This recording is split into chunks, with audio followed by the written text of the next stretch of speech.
والمرء في سكرة ملهية وقمرة كارثة وأنة موجعة وجذبة مكربة وسوقة متعبة، ثم أدرج في أكفانه مبلسا وجذب منقادا سلسا۔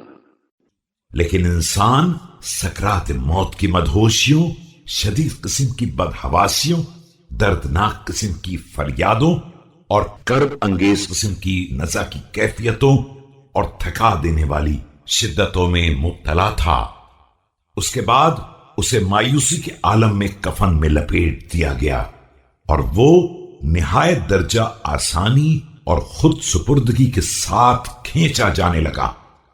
ثم ألقي على الأعواد رجيع وسب ونذو سقم تحمله حفدة الولدان وحشدة الإخوان إلى دار غربتي ومنقطع زورتي ومفرد وحشته۔ اس کے بعد اسے تختے پر لٹا دیا گیا اس عالم میں کہ خستہ حال اور بیماریوں سے نڈھال ہو چکا تھا۔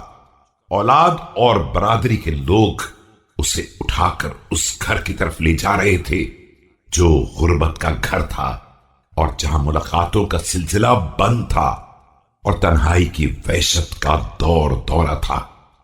حتى إذا انصرف المشيع ورجع المتفجع أقعد في حفرته نجيا لبهتة السؤال وعثرة الامتحان۔